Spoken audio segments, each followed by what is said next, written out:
Welcome all of you to this webinar on economic challenges and the road ahead. Before we begin, I'd like to share the housekeeping rules with you. Today's session is scheduled for 1.5 hours, including question and answers. All participants are requested to stay muted for the session and keep their videos turned off. Question and answers will be answered at the end of the session, while you may continue to post your questions in the chat, as well as we are live on YouTube, so you can put your questions in the comment box in the YouTube as well. And a recording of the session will be posted on our website later on. Thank you. So now I will hand over to Mr. Abdurrahman Baraish, the President of the Society, to please give your welcome remarks. Thank you. Thank you very much, Ms. Sarwat. Ladies and gentlemen, thank you very much for making time for today's session and making the effort to attend it.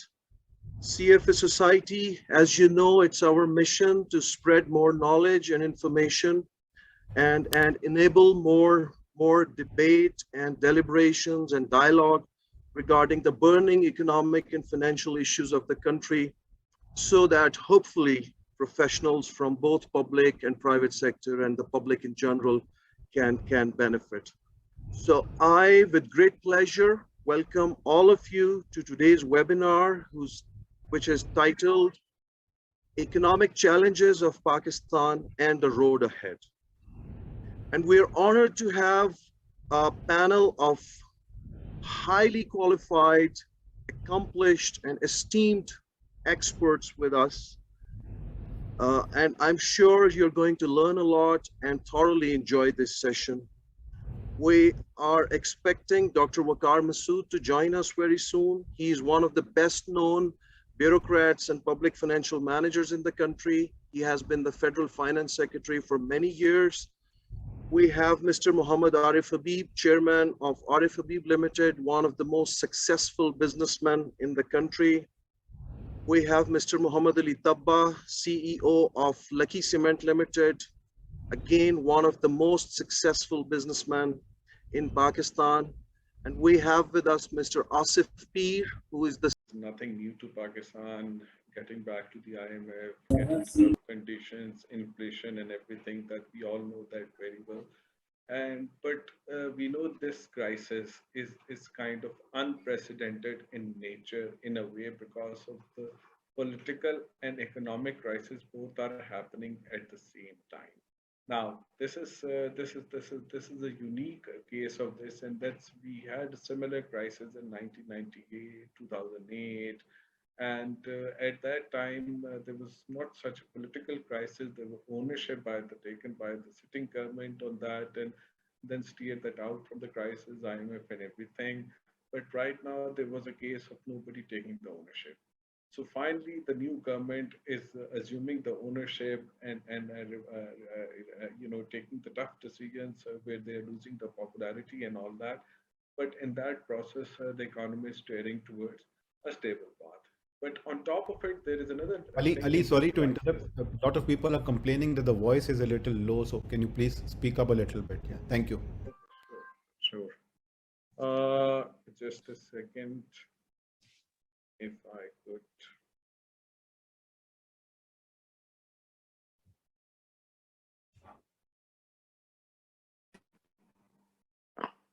Is it better now? Okay, thank you. So I was using the Bluetooth, so probably that the connection was not that great. So coming back to the point that this crisis is unique in nature, that there's a political and economic crisis happening at the same time, and nobody was ready to take the ownership. Finally, the sitting government is taking ownership and making tough decisions, but there's a damage done in the past 2 to 3 months because of that. Currency has depreciated, and the magnitude of the subsidies in PKR, both on the energy side and energy and the fuel and the electricity, has magnified.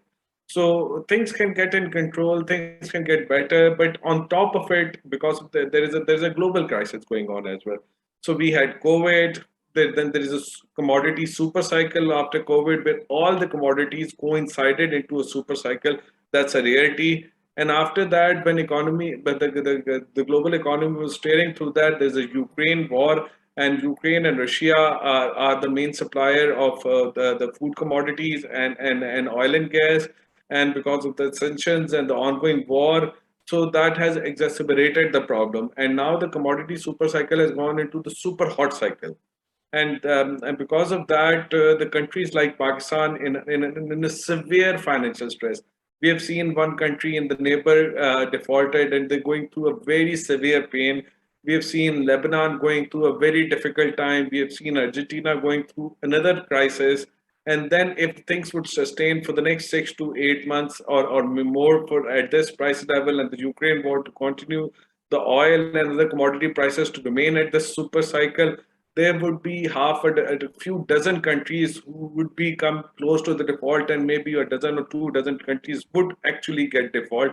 And Pakistan is certainly in the list of 1 dozen to 2 dozen countries. But right now, the good thing about that, we are getting back to the IMF, and that would take us to a better path. But the question is that how can Pakistan come out of that, and why Pakistan get into all this crisis all the time? Now we have Dr. Waqar Masood Khan with us. I mean, he's a great economist and a manager. I mean, he joined the civil service in the 90s. He was a rare latent entry at that time when the people from outside came into the civil service and hence steered through the different governments, the PPP time, PMLN time, and PTI time. And now he's retired and doing things in the digital banking and other sides as well. So I go to Waqar Saab and ask him about the macroeconomic challenges we are facing, and how to come out of that, and what are the lessons we need to learn and go while moving forward. Over to you, sir. Okay, बहुत बहुत शुक्रिया। पहले मैं आप लोगों से ये इजाज़त ले लूं कि यहाँ पर कोई ऐसे असाब तो नहीं हैं जिनके लिए के सामने उर्दू बोलना मुनासिब नहीं होगा। अगर नहीं है तो मैं तो उर्दू में ज़रा चाहूँगा कि अपनी बात आपके सामने रखूँ। तो जी सर, ज़रूर, आप उर्दू में फरमाइए सर। ओके, बहुत शुक्रिया। खज़र, बहुत बहुत शुक्रिया, आपने इतना अच्छा तारुफ करा दिया है, पस मंज़र दे दिया है। और शायद जब ये गुफ्तगू शुरू नहीं हुई थी और आप और आरिफ भाई छोटी सी बातें कर रहे थे, तो उसमें आपने ये बात कही कि शायद हमने माजी में ऐसा कोई मौका नहीं देखा है। और हकीकत ये है, मेरी अपनी प्रोफेशनल ज़िंदगी के अंदर मैंने इतना संगीन मसला जिसके दो पहलू हैं, मईशत है, मईशत कई मरतबा इन मराहिल से गुजर चुकी है, लेकिन जो जिन मुश्किलात में सियासत उलझी हुई है और जिस तलातुम से वो गुजर रही है, जो तुग़यानी आई हुई है, बज़ाहिर उसके थमने के कोई आसार नहीं है। लिहाजा जो कुछ भी ये हुआ, तब्दीली हुई और तब्दीली के बाद नई हुकूमत आई और नई हुकूमत ने बजा तौर पर वक्त लिया, तज़ब्ज़ुब के आलम में थे और अब उन्होंने कदम उठाने शुरू किए हैं और सही सिमत में ये इक़दामात हैं। लेकिन ज़रूरतें इतनी ज़्यादा हैं और बेअतबारी और बदएतमादी की फ़ज़ा इतनी दूर तक फैली हुई है कि इन चीज़ों से मैं नहीं समझता कि सूरत हाल बदल सकती है। हम आगे चल के ज़रा और मज़ीद बात कर लेंगे कि हकीकी तब्दीली के लिए क्या कुछ करना पड़ेगा। फ़िलहाल तो बात यह है कि ये जो बड़े कदम उठा लिए पेट्रोल और डीज़ल की कीमतों के सिलसिले में, साथ ही ये मुजदा हमारे सामने आ गया इलेक्ट्रिसिटी का, और एकदम 16 से 24 रुपए बेस टैरिफ होने वाला है, 33%। और उसमें अगर ये जोड़ लें जो 5% 5 रुपए का आपने दिया हुआ था और वो भी वापस लिया जाए, तो कुछ एडजस्टमेंट्स यहाँ पर जो हैं 13-14 रुपए के हो जाएंगे, जो यकीनन नाकाबिल बर्दाश्त होंगे। और किसी न किसी हद तक हमें फंड के साथ ये बात करनी पड़ेगी कि जनाब ये इतना बड़ा जो बिल्डअप हो गया है, आप इसमें तरदीज के साथ आहिस्ता आहिस्ता हमें करने दीजिए, हम वादा करते हैं कि इस सबको खत्म कर देंगे 3 महीने में, 4 महीने में। ये एक बात हो गई। दूसरी जो बड़ी बात मैं देख रहा हूं वो बजट की है, और आप सबके लिए आईएमएफ का छठा रिव्यू आईएमएफ की साइट पर मौजूद है, और वहां आप देख सकते हैं कि क्या वादे वईद किए गए हैं अगले बजट के लिए। और मैं समझता हूं वो तमाम इतने तकलीफ दे होंगे, यानी इन हालात में, यानी ये जो भी कुछ तकालीफ हैं ये एक तरफ, और अब मिसाल के तौर पे ये कहा जा रहा है कि 300 अरब के टैक्स जो हैं वो लगाए जाएंगे बजट के मौके पर। आईएमएफ ने इस प्रोग्राम के दौरान में 1000 अरब से ज्यादा के टैक्सेस लगा दिए हैं। और मैंने आपके इल्म में है कि मैंने तकरीबन 1993 से सारे जो इकोनॉमिक प्रोग्राम्स हैं उनसे मेरी वाबस्तगी रही है, और इस बेतहाशा अंदाज में टैक्सेस का लगना मैंने नहीं देखा। बावजूद है कि ज़रूरत है, और उसको करने के लिए नए नए टैक्स लगाने की ज़रूरत नहीं है, बल्कि टैक्स मशीनरी को ठीक करने की ज़रूरत है, और उसके ऊपर काम मुझे निस्बतन कमज़ोर नज़र आता है। फिर उसके अलावा एक, अभी ये नंबर्स फाइनल नहीं है, लेकिन अगर हम मान लें मिफ्ता साहब की ये बात कि 5600 अरब रुपए का डेफिसिट इस साल होगा, और फिर साथ में ये बात भी मान लें कि आईएमएफ तकाजा कर रहा है कि इसको 3800 पे लेकर आएं, तो 16 और 2 1800 अरब रुपए में से ये तो 300 रुपए की बात हुई है। इसमें 200 और जोड़ दीजिए जो एग्जम्पशंस खत्म होनी है, ट्रैक्टर्स पे से, पेस्टिसाइड्स पे से, और फर्टिलाइजर पे से। एंड आपके इल्म में है कि ये जो ज़राअत से वाबस्ता लॉबी है वो किस कदर ताकतवर है और वो क्या कुछ करने देगी। ये तो हो जाता हमारा पिछले बजट के दौरान में, लेकिन बजट मीटिंग के अंदर, कैबिनेट की मीटिंग के अंदर इन तमाम प्रपोजल्स को जो है वो रिवर्स कर दिया गया। तो अब दोबारा अगर ये आएंगे तो देखते हैं कि कैबिनेट में इतना दमखम है कि वो इनको लगाए। तो उसे भी मान लीजिए, तो उसके बावजूद तकरीबन 1300 अरब रुपए का गैप है। अगर ये असम्पशंस ठीक हैं कि बजट कहाँ खत्म होगा और आने वाले बजट के अंदर आप क्या इक़दाम करेंगे, तो ये 1300 अरब रुपए कहाँ से आएंगे? इसी तरीके से आएंगे कि जनाब आप बिजली की कीमतें जो हैं, जिनमें आपका मैंने गिना दिया कितना बड़ा तफावत है। अब तो एलएनजी का, यानी मिफ्ता साहब कह रहे हैं 1500 अरब रुपए का सर्कुलर डेट, जिसका ना शोर है ना गुल है, वो वहां पर खड़ा हो गया है। ठीक है, तो उसको आप खत्म करेंगे। ये चीजें एक साथ इस तरीके से यकमुश्त इनका करना, मैं समझता हूँ इकोनॉमी के ऊपर इतना बोझ डालेगा।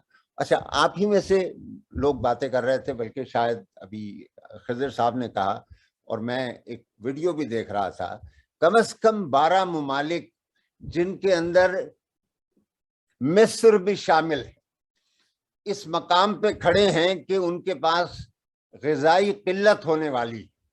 अब ये यूक्रेन की जंग की वजह से 30% दुनिया की ग़िज़ा जो है वो यूक्रेन और रूस बाहम पहुंचाते हैं, और वो उनके ऊपर दुनिया रास्ते बंद कर रही है कि वो बेचें। तो हमें तो मतलब अभी ग़िज़ाई किल्लत का सामने होने वाला है, ये कहाँ से पूरे होंगे? तो ये चंद चैलेंजेस मैं रख रहा हूं, और मुझे यकीन है कि दीगर भाई भी बोलेंगे। मैं मोहम्मद अली तब्बा साहब को भी खुशामदीद कहता हूं, और आरिफ भाई को भी खुशामदीद कहता हूं, शोएब साहब को भी। यकीनन ये भी हमें हमें अपने ख्यालात से मुस्तफ़ीद फरमाएंगे। मेरी नज़र में तो मैंने ये सब बातें की हैं, और इन सब के पीछे जो एलिफेंट इन द रूम है वो सियासी तलातुम है। वो सियासत जिस तरीके से इसमें हलचल मची हुई है, बेचैनी है, और उसका भी आलम ऐसा है कि ज़िंदगी में मैंने कभी इस तरह की बेचैनी और बेकरारी सियासत में नहीं देखी।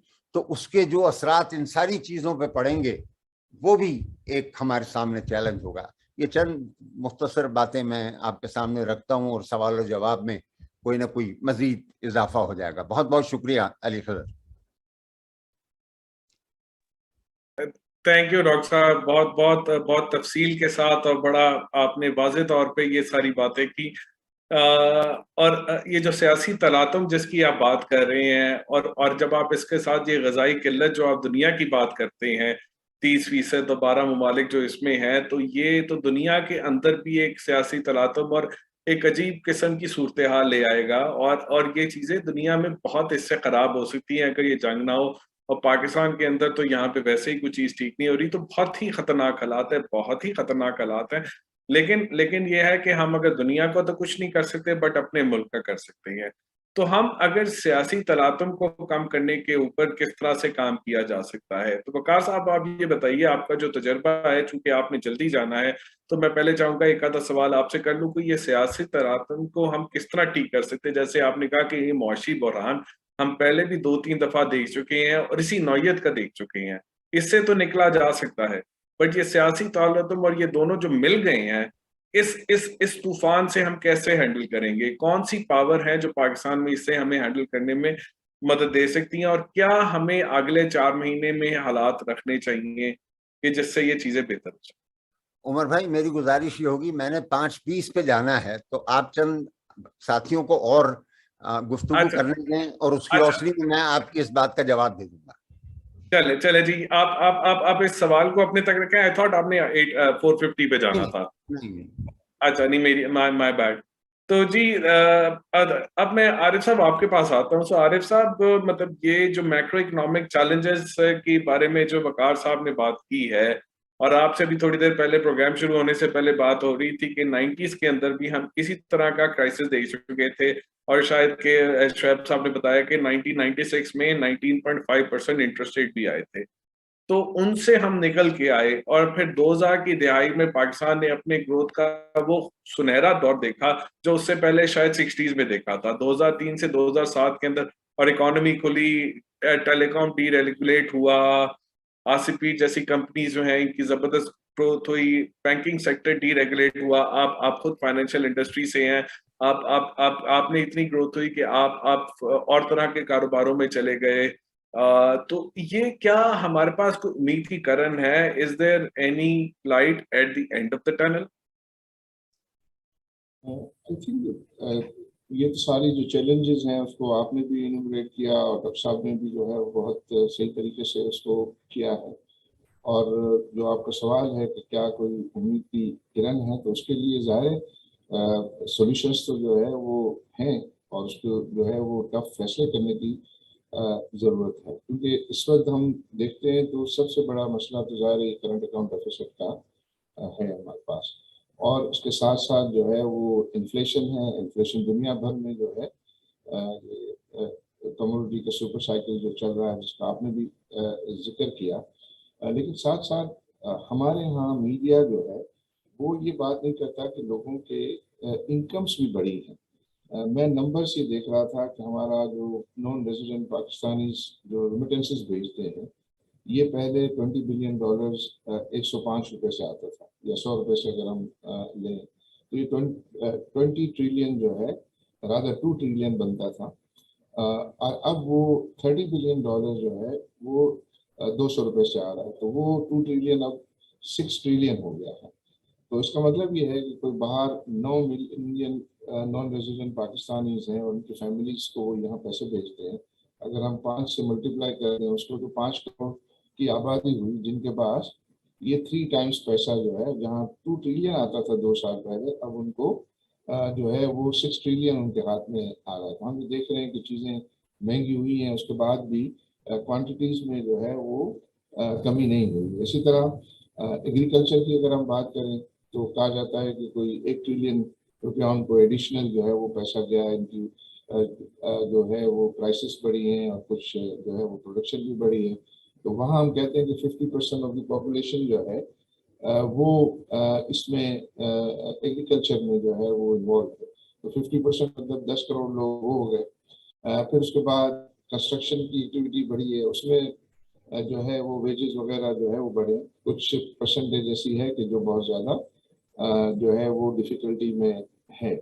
तो साथ साथ जो है वो इन्फ्लेशन को बहुत ज़्यादा पॉलिटिकली इस्तेमाल किया गया, और एक दूसरे के ऊपर जितना आप सोशल मीडिया में देखते हैं तो पहले यही लोग जिन्होंने अब ये फैसले किए एनर्जी की प्राइस बढ़ाना या ऑयल प्राइस बढ़ाने का, वो उससे पहले क्या कहते थे और अभी क्या कहते हैं, और जो पहले जो है वो ये बात करते थे वो रिवर्स बात करते हैं। तो उसको ये जो इकोनॉमिक डिसीजंस है उसको बहुत ज़्यादा पॉलिटिसाइज कर दिया गया, और उसमें आई थिंक इसकी अक्सर ये बात होती रही है, चार्टर ऑफ इकोनॉमी की बात होती है कि आप इकोनॉमिक डिसीजन जो है वो मेरिट पर लें, और अगर वो मेरिट पे टाइमली ले लें तो हम इन डिफिकल्टीज में और मुश्किलात में ना आए। मुझे याद है कि जब 1998 में भी जो फैसले थे कुछ करने वो लेट हुए तो प्रॉब्लम आया। 2007 में हमने फैसले जो है वो लेट किए तो हमें जो है फिर उसके बाद बहुत ज़्यादा उसकी पेनल्टी जो है वो देनी पड़ी। तो अब जबकि इस वक्त जो है वो सॉल्यूशन मैं समझता हूँ कि यही है कि हम अपने इकोनॉमिक जो फैसले हैं वो टाइमली ऑन मेरिट करने की जो है वो कंसेंसस डेवलप करें, और पॉलिटिशियन को भी ये प्रेशर डालें कि इसको आप जो है वो पॉलिटिसाइज ना करें। अब अनफॉर्चुनेटली जो है सारी डिपेंडेंस इस वक्त वो IMF पे है। हर शख्स जो है जो भी थोड़ी बहुत समझ रखता है वो ये कहता है कि जल्दी से IMF के साथ जो है वो डील करें, और वो डील करें ताकि ये जो एक रिस्क जो है वो डेवलप हो रहा है उस रिस्क को जो है वो हम मिटिगेट उससे करें। लेकिन कुछ ऐसे जो है पॉलिसीज हैं कि जो मीडियम टू लॉन्ग टर्म आपको जो है वो अडॉप्ट करनी होगी कि जिसकी वजह से ये मामला जो है वंस फॉर ऑल ठीक हो। फॉर एग्जांपल हमारा जब ये इंपोर्ट बढ़ रहा था, आई थिंक गवर्नमेंट को वॉचफुल होना चाहिए था, उनको उसको जो है वो ये वही कंट्रोल करते जो अब इस वक्त वो पैनिकी डिसीजंस ले रहे हैं सारे। ये चाहिए था कि वो प्रोएक्टिवली कुछ अर्सा पहले जो है इस चीज़ को जो है वो प्रियम करते और उसके बारे में फैसले करते। लेकिन अब जो इस वक्त कुछ और ऐसी छोटी छोटी चीज़ें हैं कि जिससे आप इस वक्त प्रेशर को जो है वो कम कर सकते हैं मेरी नज़र में, और वो है फॉर एग्जांपल हमारा जो प्राइवेट सेक्टर है वो इंटरनेशनल मार्केट को बिल्कुल ही एक्सेस नहीं कर रहा, इसलिए कि उनको एक्सचेंज रिस्क कवरेज जो है वो अवेलेबल नहीं है कॉम्पिटिटिव रेट्स पर।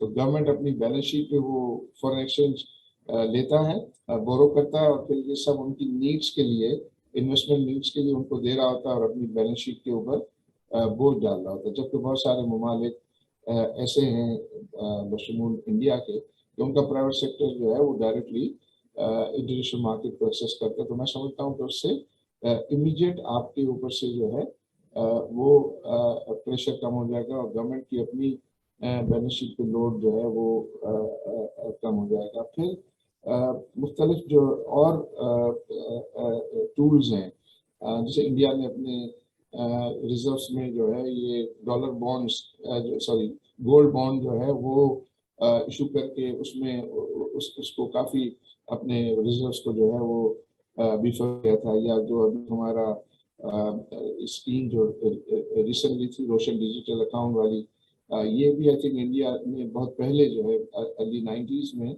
इस टूल को इस्तेमाल करके जो है वो अपने रिजर्व्स को जो है वो बिल्डअप किया था। मैं समझता हूँ कि इस किस्म की और जो है वो आप जो है वो एवेन्यूज को देख सकते हैं, और जैसे कि IMF के साथ आपका अरेंजमेंट हो गया, स्टाफ में हो गया, तो फिर दूसरी जो मल्टीलेटरल एजेंसी हैं उनसे भी जो है वो आपके डिसबर्समेंट्स जो हैं वो होंगी। तो ये कोई 1 बिलियन या 3 बिलियन का मामला नहीं है, मैं समझता हूँ कि ये 10-12 बिलियन इससे जो है वो लिंक्ड हैं और जुड़े हुए हैं।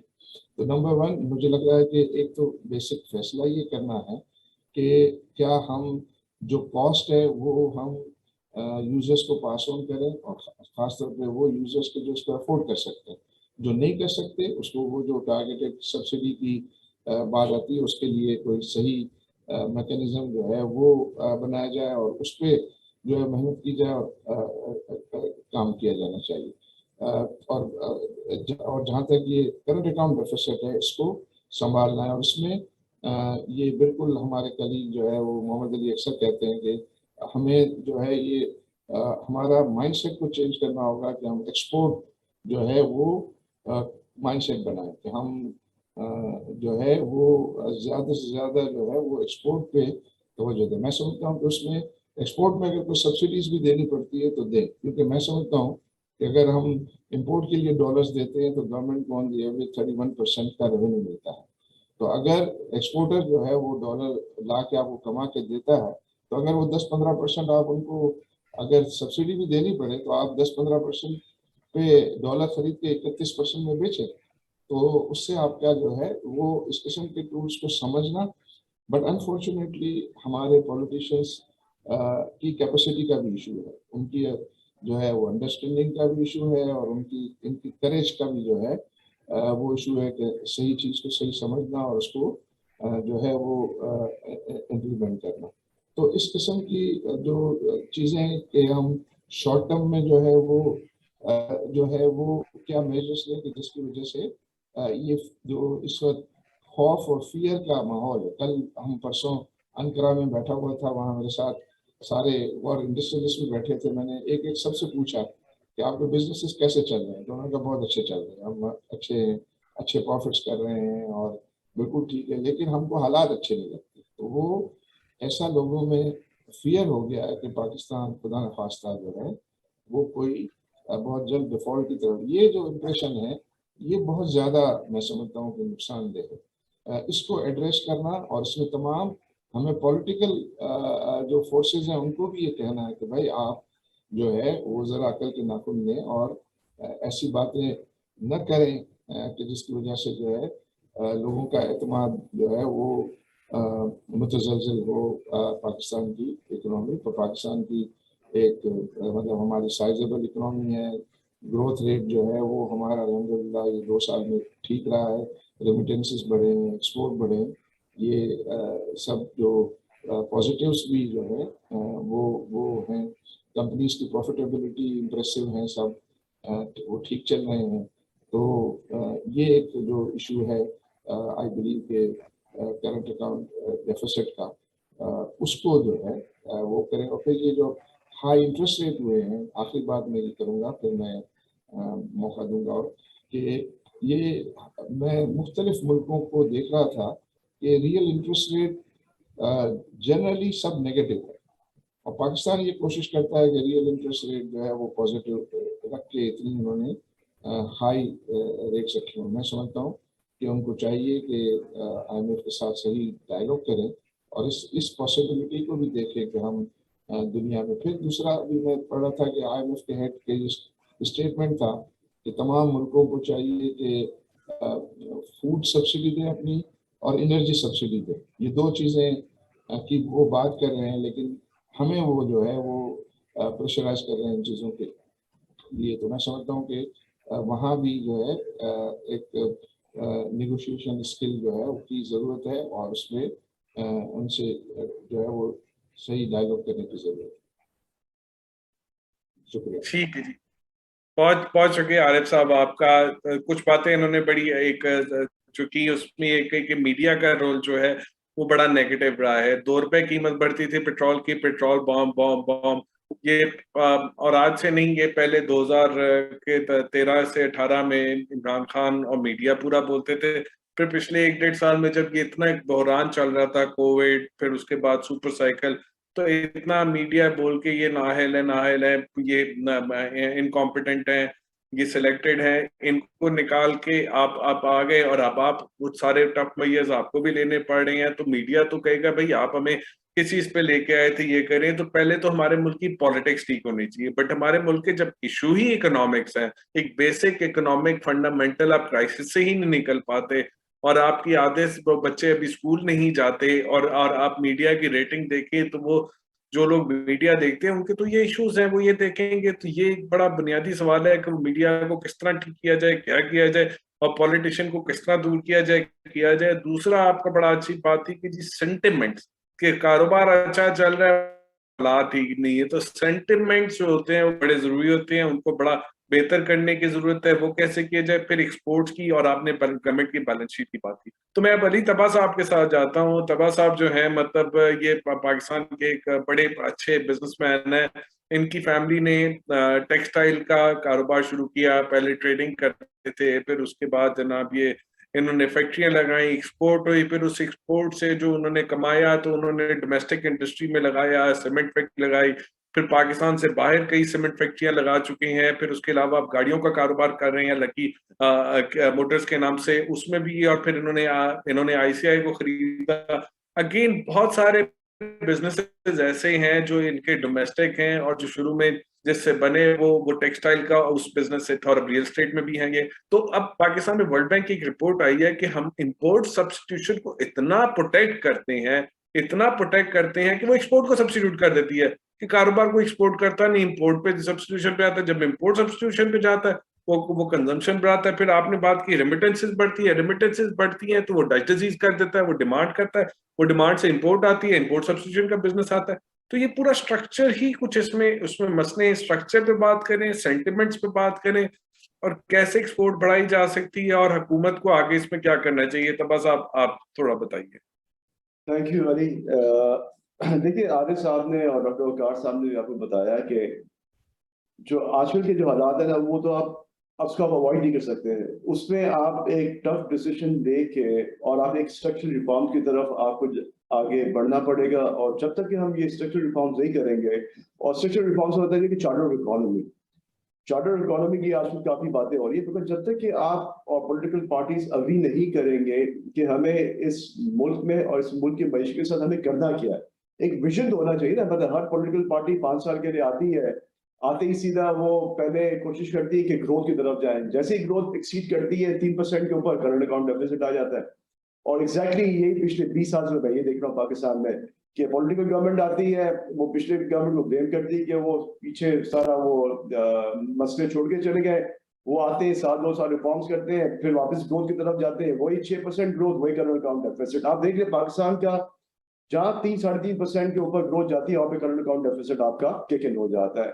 तो इसका मतलब ये है कि पाकिस्तान में कभी भी स्ट्रक्चरल रिफॉर्म्स ही नहीं हुए कि ये ग्रोथ जो है वो आपकी सस्टेनेबल ग्रोथ हो पाकिस्तान के अंदर। अब आपने देखे ये जो दुनिया में जो आजकल जो क्राइसिस भी हुई है, यूक्रेन, रशिया, इससे पहले कोविड, आई थिंक इससे पाकिस्तान को सीखना चाहिए। पाकिस्तान वाहिद मुल्क है जिसकी पॉपुलेशन बढ़ रही है, रिसोर्सेज कम हो रहे हैं, और हर एरिया में रिसोर्सेज कम हो रहे हैं। एग्रीकल्चर में आपका आउटपुट कम है, गैस की आपकी रिसोर्सेज है वो आपकी कम हो रहे हैं, आपके जो एग्रीकल्चर पानी उसके आपके रिसोर्सेज कम हो रहे हैं। तो अगर आज हमने मिलजुल के अगर हमने दिमाग नहीं लगाया कि करना कैसे है और आगे इस मुल्क को किस तरह से लेके जाना, और किस शोबों में हमें इन्वेस्टमेंट करके ये जो मसले मसाइल जो हमारे आ रहे हैं इसको हमें ओवरकम करना है। ये पैच वर्क जो है ना, अब आई थिंक पाकिस्तान के पास कैपेसिटी नहीं है for patch work. I think वो टाइम चला गया कि आप पैच वर्क करते थे, पैसे 2-4 बिलियन आप IMF से लेते थे, अपना काम चला लेते थे। अब जो दुनिया में हालात हो गए हैं, तो उससे हमें ये सीखना चाहिए कि सबसे पहले पाकिस्तान को एनर्जी और फूड सिक्योरिटी की तरफ काम करना चाहिए, और वाटर रिसोर्सेज की तरफ। एनर्जी में आपके पास न्यूक्लियर भी है, आपके पास ये हाइड्रो इलेक्ट्रिसिटी भी है। थर का जो रिसोर्स है, जो दुनिया ने जब कोल को अबेंडन करना शुरू किया, उस वक्त हमने थर को रियलाइज किया गया ये भी हमारा रिसोर्स है, इसको भी हम डेवलप करें। देखिए आज बिजली की जो कीमत बढ़ रही है ना, बिकॉज ऑफ इम्पोर्टेड फ्यूल। आज आप इम्पोर्टेड फ्यूल माइनस कर दें, और जो आपकी इंडिजिनियस आपकी जो पावर प्रोडक्शन है उसकी आप कॉस्ट देख लें, वो मेरे ख्याल में 6-7 रुपए से ज्यादा नहीं होगी आपकी। ये जो जितना जो चैलेंज है ना कि हम अपने रिसोर्सेज को डेवलप ही नहीं कर रहे हैं। कोई गवर्नमेंट आती है, बस वो जल्दी जल्दी RNG पावर प्लांट लगा लो, वो इम्पोर्टेड कोल पे आप पावर प्लांट लगा लें, फलाना कर लें। कोई लॉन्ग टर्म सोचेंगे मुल्क के अंदर कि यार कि आपकी पॉपुलेशन ग्रोथ हो रही है, उसको आपको खिलाना भी है, पिलाना भी है, आपने घर भी देना है, आपने बाकी भी इनकी जो सोशल रिक्वायरमेंट्स है वो भी पूरी करनी है, उसके लिए हमारे पास पैसे नहीं होते। हम बस जल्दी जल्दी में बस वो पावर प्लांट लगा लेते हैं, फिर सोचते हैं यार ये इम्पोर्टेड पावर फ्यूल पे हमने पावर प्लांट लगा लिया। तो ये सारा जो क्राइसिस है ना, वो शॉर्ट टर्म विजन है। जब तक इस मुल्क के अंदर आप एक लीडरशिप जो कि एक लॉन्ग टर्म विजन लेके नहीं चलेगी, आप इन मसले मसाइल से बाहर नहीं हो सकते। अब आप देखें ना, टैक्स की बात करते हैं, डॉक्टर वकार ने भी बात की है, आज भी आपका टैक्स टू जीडीपी वही 9-10% ही है ना।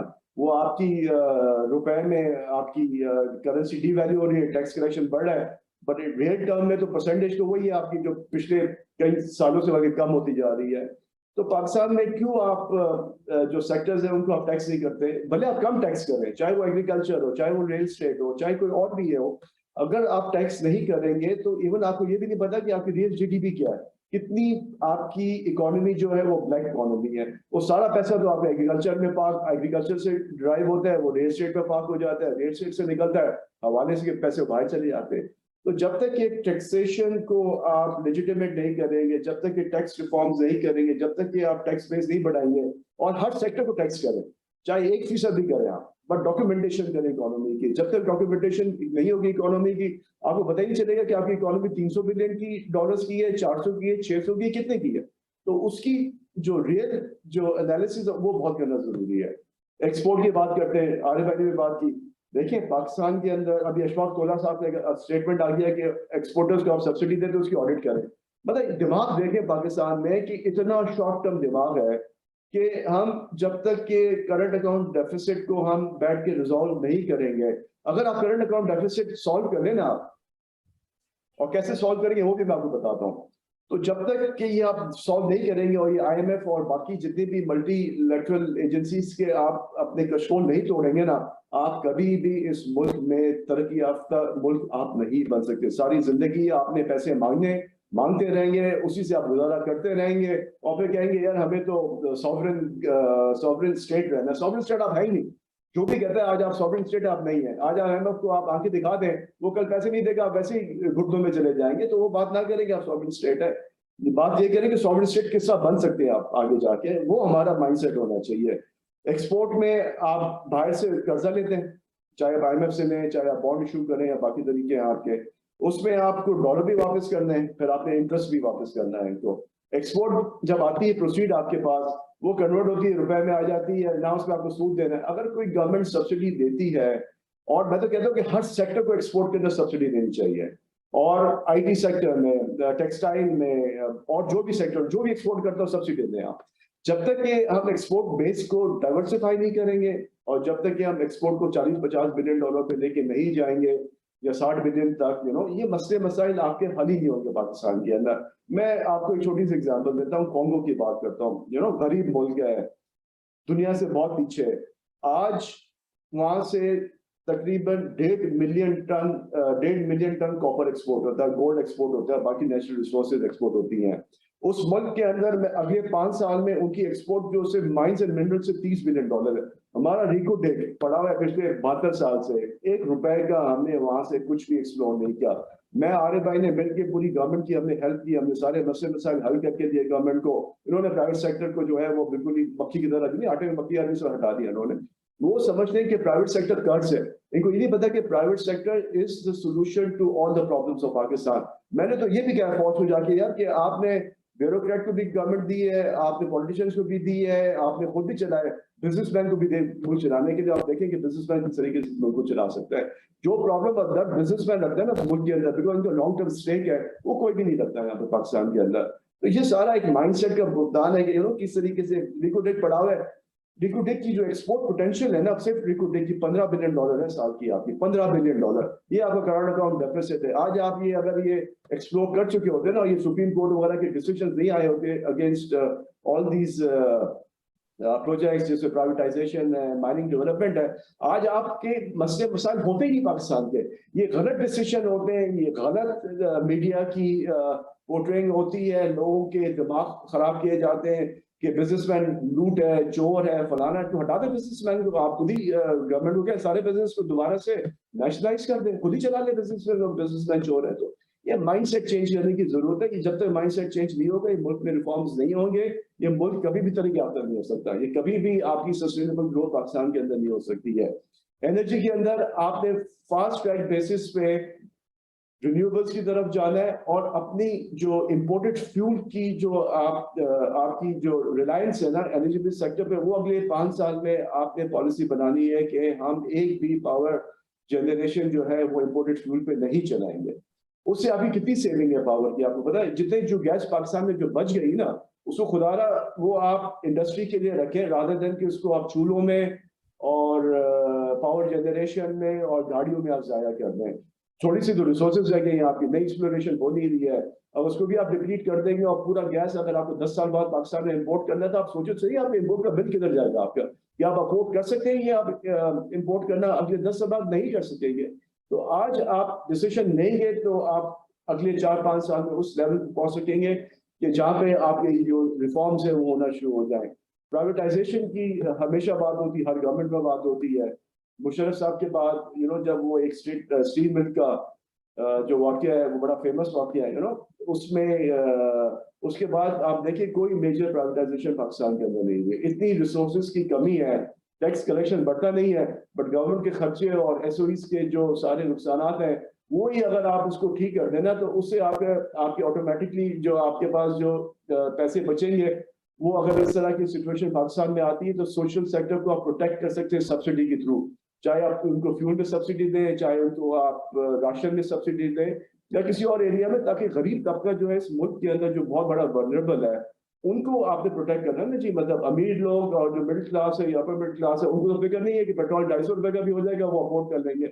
मुसीबत जो है वो गरीब आवाम पे, और आवाम की जो सोशल प्रोटेक्शन है वो जब तक टैक्स रेवेन्यू नहीं बढ़ेगा आप नहीं कर सकते। आप कर्जा ले लेके कब तक आप ये जितने भी जो रिफॉर्म्स करने की बात करते हैं या जो आप सब्सिडी देने की बात, आप कब तक कर सकेंगे? आपका जो टैक्स कलेक्शन है मुझे नहीं पता 50% वकार साहब बताएंगे, 50% तो आपका सिर्फ डेट सर्विसिंग में चला जाता है आपका। यही आपको फॉरेन कर्जे हैं कि आपकी जो फॉरेन कर्जों की जो आपकी जो डेट सर्विसिंग है वो हर साल बढ़ती जा रही है, तो हर साल आप कर्जा दे जा रहे हैं यहाँ पे। तो ये सारे, और एग्रीकल्चर के अंदर यकीन करें अभी हमने थोड़ा सा काम स्टार्ट किया बलूचिस्तान के अंदर, दाल बदीन का एरिया, वहाँ पे इम्पोर्टेंट ग्रो करने की कोशिश कर रहे हैं।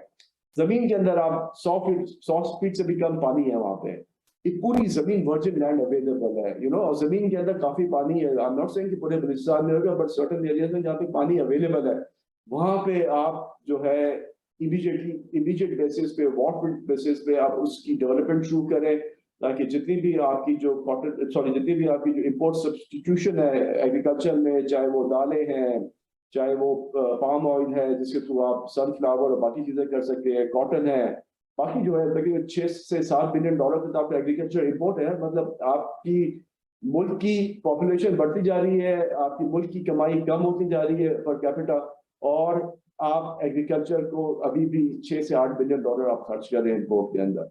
तो उस पर आपको पूरी तवज्जो देनी होगी कि किसी तरीके से आप नए एरिया को कल्टिवेट करें। बलूचिस्तान में करेंगे तो वहाँ पे जो भी जो बैकवर्ड और जो इनकी जो प्रॉब्लम्स है, मतलब सारे शिकायतें वो खत्म करें यार। आप रिकोडिक को पूरा चाकी एरिया को, डिस्ट्रिक्ट को डेवलप करें, आप पूरा एग्रीकल्चर डेवलप करें, गवादर को करें, तो वो जो बैकवर्डनेस है ना प्रोविंस का, वो भी आपका मसला हल हो जाएगा। वहाँ पे लोगों को नौकरियां मिलेगी, वो स्मगलिंग से हट के वो रियल इकोनॉमी की तरफ काम करेंगे। तो ये एक इश्यूज है जो मेरे ख्याल में बहुत डिफिकल्ट इश्यूज नहीं है। ये एक वो इश्यूज हैं जिसपे अगर हम सब एडमेंट हो जाएं और एक फैसला करने के हमें ये फैसले करने हैं, तो ये मेरे ख्याल में बहुत जल्दी, मेरे ख्याल में शायद हमें 2 साल, और ये एक मौका है जिससे हमें सीखने को मिल रहा है कि हम बहुत ज्यादा हमारी डिपेंडेंसी जो एग्रीकल्चर की और एनर्जी की, उसको किसी तरीके से 4 से 5 साल में हम टोटल मिटिगेट करके उसको टोटली डोमेस्टिक करें। 100% डोमेस्टिक एनर्जी, 100% डोमेस्टिक एग्रीकल्चर।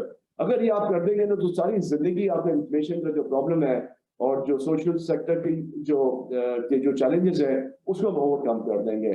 फिर आपकी ऑटोमेटिकली जो ग्रोथ है जीडीपी वो खुद ब खुद बढ़ना शुरू हो जाएगी। मतलब ये कोई रॉकेट साइंस नहीं है, ये तो हमारी पाकिस्तान की जो इकोनॉमी है बहुत ही बेसिक इकोनॉमी है, इसमें कोई हमारे कोई रॉकेट साइंस है नहीं। मतलब नए सेक्टर्स आ रहे हैं, आपको आसिफ भी बताएंगे कि आईटी के अंदर कितने पोटेंशियल है एक्सपोर्ट का।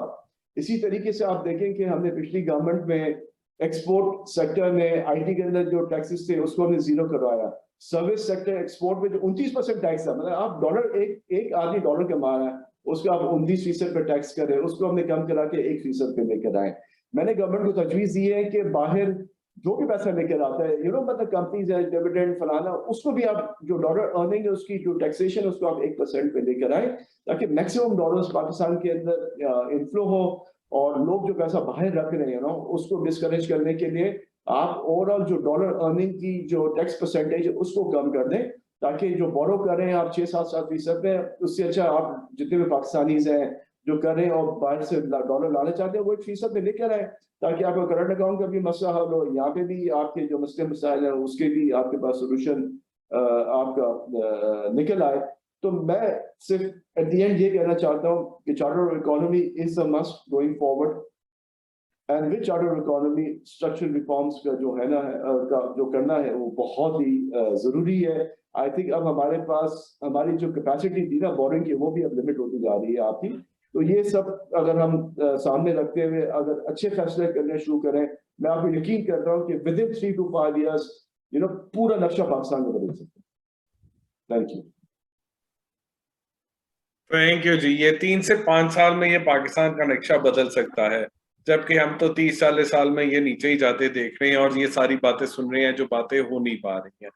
तो उसमें इंडिजिनस एनर्जी, इंडिजिनस जो आपकी जो आपका फूड है, इसके ऊपर आपने खास तौर पे फोकस किया है कि इनकी तरफ हम काम कर रहे हैं। हमने सुई गैस की एक जो हमने डिस्कवरी की थी, जिसको हम चूल्हों में किस तरह जाया करते रहे पिछले 50-60 साल में, अब भी थोड़ी बहुत रह गई है, उसको भी हम किस तरह लेके दे रहे हैं, बल्कि महंगी LNG डाल के उसी तरह दे रहे हैं, क्योंकि लोगों की आदतें इतनी खराब हो चुकी हैं कि वो उन्हें नहीं चाहिए महंगी। वो कहते हैं कि ये तो हमारा हक है, अब महंगी LNG पे भी उनका हक है। तो ये एक बहुत बुनियादी प्रॉब्लम है। और वो फिर डोमेस्टिक इंडस्ट्री कहती है कि भाई एक्सपोर्ट क्यों तुम सब्सिडी देते हो, ये करो। मुझे तो यूरिया वाले ये कहते हैं फोन करके, भाई आप टेक्सटाइल को सब्सिडी देते हैं, हमें क्यों नहीं देते? मैंने कहा आपको गैस 2 रुपए की मिलती है। नहीं, वो क्या बात है, उनको भी तो 6 रुपए की व्हाटएवर मिलती है। मतलब यहाँ पे तो हर तरफ हर चीज को ये लेने आता है। तो अब वकार साहब, अगर आपके पास टाइम है तो मैं किसी और के पास जाऊं या आपके पास आ जाऊं? आप किस तरह बताएं मुनासिब? आसिफ पीर साहब को दे दीजिए वक्त, तो फिर मैं बोलूंगा। आसिफ पीर चले, साहब, फिर आपके पास बोले। तो आसिफ, अब आपके पास आ रहा हूं कि जी ये लोग जो हैं ये बात तो कर रहे हैं जी कि मैन्युफैक्चरिंग को कैसे बेहतर किया जा सकता है और ओवरऑल एनर्जी के सोल्यूशन कैसे ठीक किए जा सकते हैं। इसमें पाकिस्तान के अंदर एक गवर्नेंस का बड़ा शदीद मसला है। पाकिस्तान के अंदर जो है एक इनएफिशिएंसी बहुत शदीद किस्म की है, गवर्नमेंट के सेक्टर में भी, प्राइवेट सेक्टर में भी। और उन इनएफिशिएंसीज को ठीक करने के लिए हम टेक्नोलॉजी का कितना इस्तेमाल कर सकते हैं। इन हमारे पाकिस्तान के अंदर जो है कैश और अनडॉक्यूमेंटेड इकोनॉमी बहुत बड़ी है, टैक्सेशन कोई देता नहीं है, टैक्स किसी पे आप लगा नहीं सकते। उस टैक्सेशन को इम्प्रूव करने के लिए हम डिजिटल मींस क्या यूज कर सकते हैं?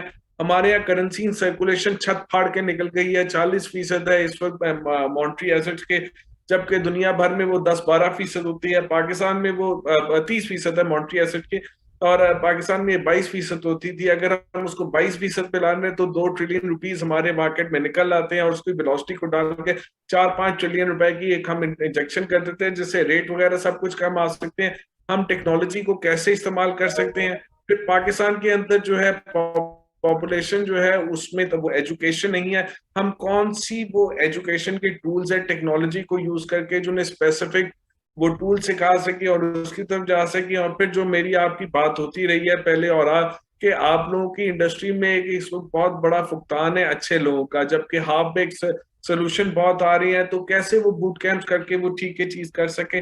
और दूसरा ये कि जो स्टार्टअप और ये सारी चीजें हमारे मुल्क में आई थी, और ये वो जो बबल क्या बर्स्ट हो रहा है या अभी इसमें और पोटेंशियल है? तो अगर हम जवाब देखें एग्रीकल्चर की इंप्रूवमेंट का, टैक्सेशन की इंप्रूवमेंट का, इवन एनर्जी सेक्टर की इंप्रूवमेंट का, तो बहुत सारे सवाल टेक्नोलॉजी के अंदर बैठे हैं।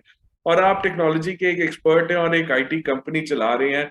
तो क्या आपके ख्याल में जो अली तबा साहब ने कहा कि चीजें ठीक हो, 3 से 5 साल में नक्शा बदल सकता है इसका?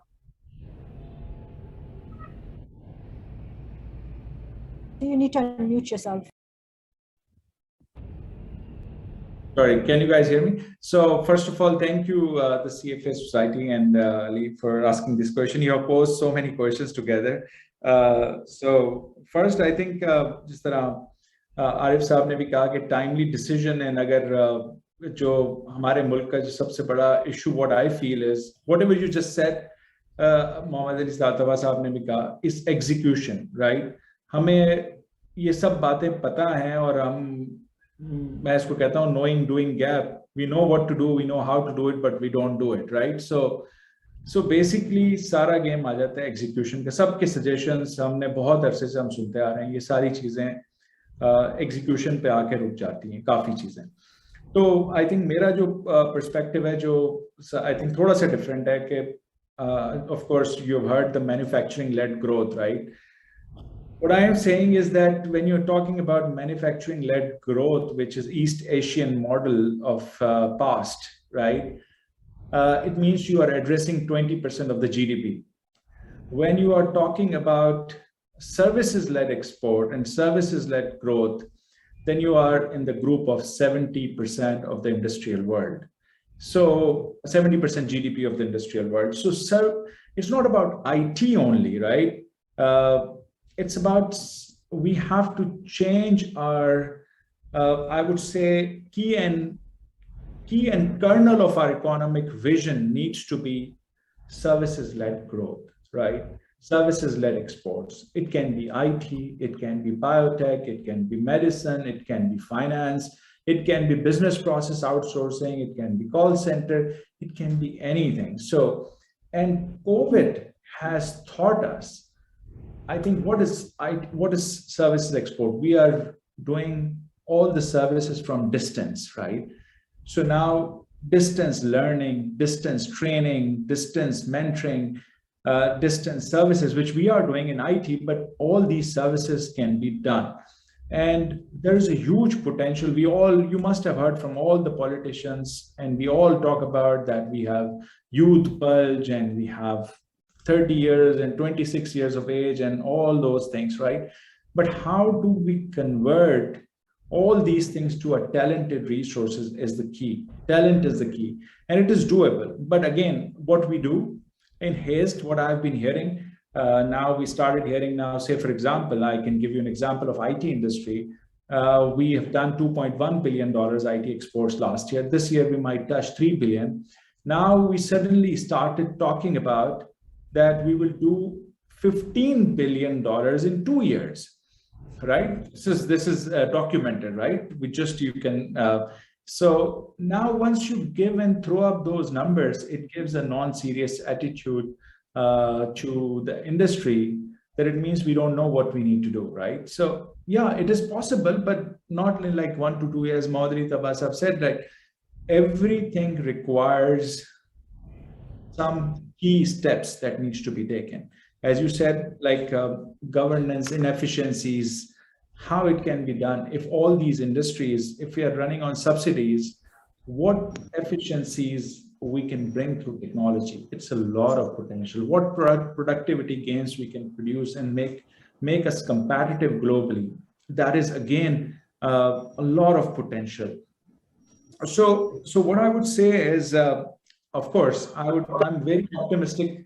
I'm always optimistic and very optimistic about at least services sector growth, and especially in IT, because whatever you say, I think we just have enough supply still that we can grow exponentially by doing certain right things, by focusing on talent, nurturing the talent appropriately. It will take time.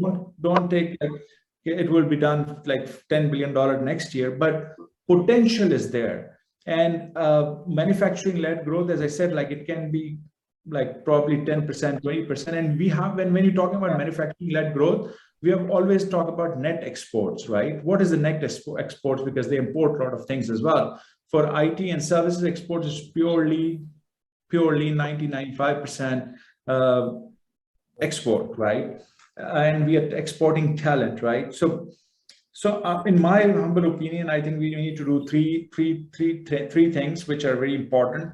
Focus, just broaden our services-led export vision, not limit just to IT. IT is the key integral part, but all the services, because training of all other services are relatively easier than IT training. So if we broaden our horizon, we can have a lot of export potential on our card. And then bringing the efficiencies in the public sector, transparency, which is very much required, because we cannot train our people if say, for example, Mohammad Ali Daba, Arif Habib Saab, if they don't deploy the technology in their industries, where would we train people, right? So the local conglomerates, local companies need to invest a lot in technologies to make them competitive and give an opportunity to the local companies so they can produce certain assets, certain accelerators, certain products. So eventually they can export. Eventually they will be able to export the talent. Eventually they will be export the products they have jointly developed with those industries because they have the business acumen and they know what the problems are. And if we solve those problems through a product jointly done, this is exportable service and exportable thing, right? And number 3, I would say is like you guys are saying that without economic sustainability and policy sustainability, it's services exports you can't grow because I face the challenge because customers put us in the risk basket, you know. Wherever I go,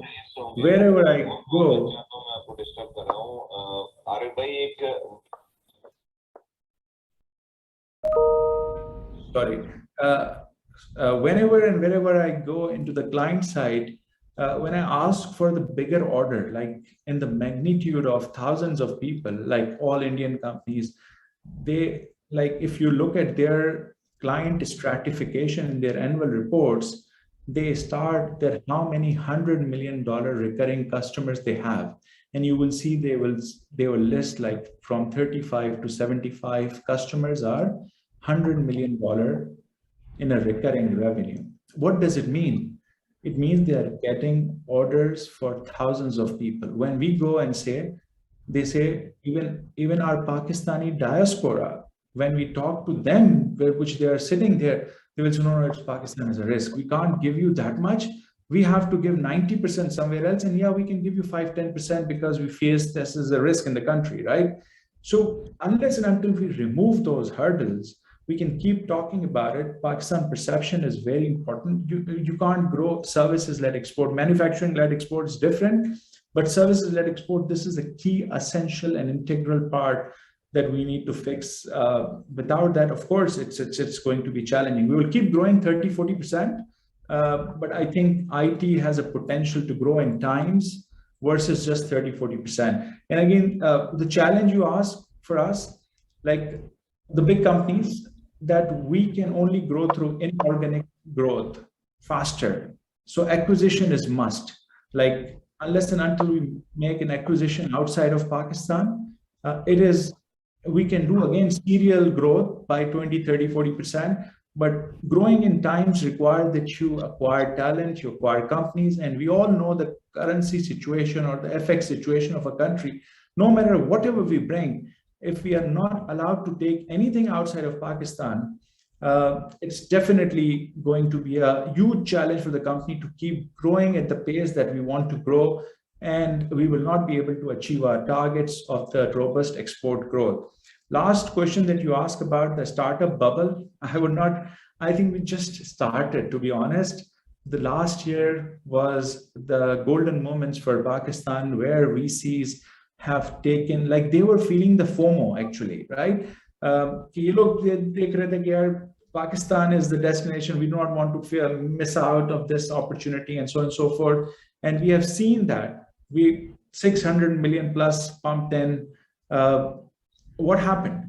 What happened is that our startup become a little casual and they were on the burn cycle. Like and they just go on an unsustainable model of growth sometimes without realizing the end game. Like, yeah, in Europe and America, when you go to this GMV growth and when you go about this kind of a crazy number growth and crazy user acquisition, they have the end game that what are we going to do with this data? I think most of the startups have not thought about what are we going to do with this data? Even if I have this many customers, these many retailers, this much GMV, what is my end game? So I think, yes, there is a little challenge now. Now, whoever will survive and thrive, if they fix their model, on a sustainable model and resilience model versus just a burning model, because when the country situation is not good, VCs will not pump in the money which they were pumping last year. So there will be a little break unless and until we put our house in order. So that break will also put many startups into turmoil because they have based their burn rate based on the future funding raise rounds that they have planned. So now the resiliency and whoever will survive, they will thrive in the future, but they will have to change their business model. Thank you, Asif. So देखिए जिस तरह अभी तबा साहब ने, आरिफ हबीब साहब ने बात की, वो ईस्ट एशियन मॉडल 90 की दहाई का मॉडल 60 में पाकिस्तान ने किया, 90 में उन्होंने किया। आज दुनिया भर में जो मैन्युफैक्चरिंग जो इतनी ग्रो कर चुकी है, इतनी एफिशिएंट हो चुकी है, उसको हम जाके पहले कैचअप करें, फिर उससे आगे निकलें, इंडिजिनस सोर्सेज में जाएं। जब इंडस्ट्री ग्रो करे तो इंडिजिनस सोर्सेज कितने करें? There are too many ifs and buts in it, तो उसमें बहुत सारे चैलेंजेस और बहुत सारे मसले हैं। और इस मुल्क की अगर हम पॉपुलेशन देखें तो पिरामिड देखें तो 65% प्लस पॉपुलेशन 35 साल से नीचे है। और मैं एक यहाँ पे कह सकता हूँ कि जो इस वक्त इस कमरे में हम लोग नहीं, जो यहाँ पे जितनी ऑडियंस है उसमें 95% लोग ऐसे हैं जो कि इस मुल्क के 30% आबादी में आते हैं। तो फैसले हम कर रहे हैं, सोच हमारी है, वही पुराने स्टाइल है, बात हम कर रहे हैं आगे वालों के जिनको अपॉर्चुनिटी नहीं है और सर्विसेज के अंदर चीजें आसान हो सकती हैं अगर हम उस तरफ सोचें, और हमारा जो वो टैलेंट है उसको किस तरह करें। और दूसरा इन्होंने जो आखिरी बात की, जहां से मैं वकार मसूद साहब के पास जाऊंगा, वो ये है कि जी एक एनवायरनमेंट है कि जी इस एनवायरनमेंट में जहाँ पे आपकी करेंसी में कोई कंट्रोल नहीं है, जहाँ पे आपकी पॉलिटिकल सिचुएशन जो है वो इतनी वोलेटाइल है, इतनी फ्लूइड है कि यहाँ पे किसी किस्म का हो सकता है वो तलातम जिसकी बात हमने की थी, वो तूफान जो माशी और सियासी जो है वो इकट्ठा आ गया है, उसको किस तरह हल किया जा सकता है। डॉक्टर साहब इस पे बात करें। दूसरा आपके साथ आपके लिए एक सवाल आया था कि पाकिस्तान के अंदर एग्रीकल्चर में हमारी प्रोडक्टिविटी क्यों नहीं बढ़ रही, उसमें हम वो डिजिटल सोल्यूशन और बाकी चीजें क्यों नहीं लेके आ रहे, और उसको भी आगे लेके चले। और ये बुनियादी सवाल जो है कि ये तलातुम के हालात जो है, ये जो एंग्जाइटी है, जो जिससे वो हम कहते हैं ना, वो उर्दू में आप बेहतर बताएंगे, तबीयत में वो कुछ होता है, तो वो कैसे ठीक किया जा सकता है? बहुत शुक्रिया अली भाई। सबसे पहले तो मैं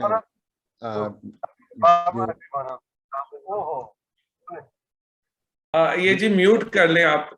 जी ये जो ऑर्गेनाइजर्स हैं, अब्दुल रहमान भाई, आपको, सरवत साहिबा को मैं बहुत मुबारकबाद देना चाहता हूँ। मुझे मालूमात का एक ज़ख़ीरा हासिल हुआ है आज की इस गुफ्तगू से, और मैं ये सिफारिश करूँगा कि आप जो है, आपने कहा हुआ है कि इसकी रिकॉर्डिंग हो रही है, वो आपकी वेबसाइट पे अवेलेबल होगी, लेकिन अगर आप इस सारी गुफ्तगू की ट्रांसलिट्रेशन कराकर एक कोई किताबचा बना ले तो वो भी बहुत अच्छा होगा। और ख़ुसूसन मैं आरिफ भाई को तो हमेशा से सुनता चला आया हूँ, तो मैं तो उनका पुराना मुतक़िद हूँ, लेकिन मोहम्मद अली तब्बा भाई ने जो बातें की हैं वो मेरे लिए जो हैं उसमें से बहुत चीज़ें ऐसी हैं कि गालिब ने कहा कि मैंने ये जाना कि गोया ये भी मेरे दिल में है। आप देखें, इन्होंने बहुत ही सादगी से ये कहा कि इस मुल्क की आबादी बढ़ रही है और इसके वसाइल कम हो रहे हैं, पर कैपिटा फूड सप्लाई कम हो रही है, पर कैपिटा वाटर सप्लाई कम हो रही है। जनाब अली, ये तो वाही तबाही के अनासर हैं। क्या इनको हम जमा होने दें? हमें पलटना पड़ेगा। और इन्हीं की बातों से ये बात भी आया है कि हमारे मसाइल हमारे अपने पैदा किए हुए हैं। अब मिसाल के तौर पे तवानाई के मामले में जैसा ये बता रहे हैं कि ये सारा का सारा जो मसला खड़ा हुआ है वो इम्पोर्टेड फ्यूल की वजह से है। इस मुल्क के अंदर वो सारे वसाइल मौजूद हैं, और ये खामखाई की बात है कि बेस लोड नहीं है। मैं आपको बताऊं, और तब्बा साहब उससे इत्तफाक करेंगे, वाटर सेक्टर की सही प्लानिंग में वहां से भी बेस लोड मिल जाएगा आपको। तो ये एलएनजी और कोयला और इंपोर्टेड कोयला, और अगर थर्ड कोल इंटरनेशनली प्राइस होगा तो वो भी किसी काम का नहीं है। खुदा के वास्ते अगर इस चीज से हटेंगे नहीं हम आप, तो ये 24 रुपए क्या, ये 30 रुपए हो जाएगी अगले 6 महीने के अंदर। तो ये जो मोहम्मद अली तब्बा साहब ने बातें की हैं, इसमें इतना कुछ है हमारे सोच विचार के लिए। और फिर ये कि इस सब कहने के बावजूद उनका इतना ज्यादा एतमाद होना और पुरुम्मीद होना और इस बात की उम्मीद होना कि ये 2-4 साल में ठीक हो सकता है, ये मेरे लिए बहुत ज्यादा हौसला अफजा है। देखिए बात आपने मुझसे की कि मैं उन्होंने ये कहा है कि मुझे, करूं। उन्होंने ये कहा है 3 से 5 साल मुझे हुकूमत दे दो। अच्छा, वो भी देख लेंगे। अभी मैं आपसे जो बात कर रहा हूँ, मैं आप देखें, सियासत मुझे आती नहीं है, लेकिन सियासत का जो हाल है, मैं चंद अशार आपके सामने रखकर आपसे इजाजत चाहता हूँ। अब तो कुछ और ही अंधेरा है, अब तो कुछ और ही अंधेरा है, और ये मेरी रात का सवेरा है। काफिला किसकी रहबरी में चले, काफिला किसकी रहबरी में चले, कौन सबसे बड़ा लुटेरा है। और फिर शायर कहता है कि रहजनों से तो भाग निकला था, रहजनों से तो भाग निकला था, अब मुझे रहबरों ने घेरा है। और हासिल कलाम ये है कि सर पे राही के सरबराही ने, जरा गौर से सुनिए, सर पे राही के सरबराही ने किस सफाई का हाथ फेरा है। खुदा हाफिज, अस्सलाम वालेकुम। मुकर्रर बहुत खूबसूरत बात उन्होंने की। और जो मसले हैं, हम तो टेक्निकल और जार्गन्स में रहते हैं, मसले जो है बड़े बुनियादी हैं, बड़े सोच के हैं। तो यहाँ से अब मैं अपना शुएब साहब के पास आऊंगा। शुएब साहब, आप एक एनालिस्ट भी रहे हैं, आप फंड मैनेजर भी हैं, और आपका अब इकोनॉमी के नब्ज पे हाथ होता है। कैपिटल मार्केट्स जो हैं, जो इस वक्त बड़ी शाम्बल में है, करेंसी की जो सिचुएशन है, मनी मार्केट की, स्टॉक मार्केट की, और जो एनवायरनमेंट है सेंटिमेंट्स के, थोड़ा उसके बारे में बताइए कि क्या कैपिटल मार्केट की सिचुएशन खराब होने से सेंटिमेंट्स और खराब हो, कि क्या कैपिटल मार्केट के बेहतर होने से सेंटिमेंट्स बेहतर हो सकती है, और कैपिटल मार्केट को कैसे बेहतर किया जा सकता है, और उसको कैसे इस्तेमाल किया जा सकता है हम इकोनॉमिक ग्रोथ की जानिब लाने में। और जो सर्विसेज सेक्टर जिसकी बात की, कैपिटल मार्केट भी तो एक सर्विस ही देता है। जी जी जी, थैंक यू अली। काफ़ी अच्छी बातें हुई हैं, बहुत इंपॉर्टेंट एरिया डिस्कस हो गए, तो मैं उसके ऊपर बात नहीं करूँगा, बस एक छोटी सी कनेक्ट करूँगा उस बात से। मैं आज सुबह एक क्लिपिंग देख रहा था 1948 के अखबार की। पैसा अखबार निकलता था लाहौर से, और उसके इंपॉर्टेंट न्यूज़ किया कि पाकिस्तान की माली हालत, दैट्स द हेडलाइन। और उसमें 2 लाइनें मैं पढ़ दूंगा आपको सिर्फ। वो बता रहे थे कि पाकिस्तान की माली हालत देखनी है तो पाकिस्तान की इंपोर्ट और एक्सपोर्ट को देखना चाहिए, और दुनिया कह रही है कि पाकिस्तान दिवालिया हो जाएगा, लेकिन उन्होंने फिर नंबर्स दिए 14 अगस्त 1947 से 31 दिसंबर 1947 31 अगस्त से लेकर 14 अगस्त से लेकर 31 दिसंबर के पाकिस्तान जो एक्सपोर्ट है वो 22 करोड़ की हुई हैं, और जो इंपोर्ट्स हुई वो 9 करोड़ की हुई हैं। तो वो exports were almost 2.5 times of the imports.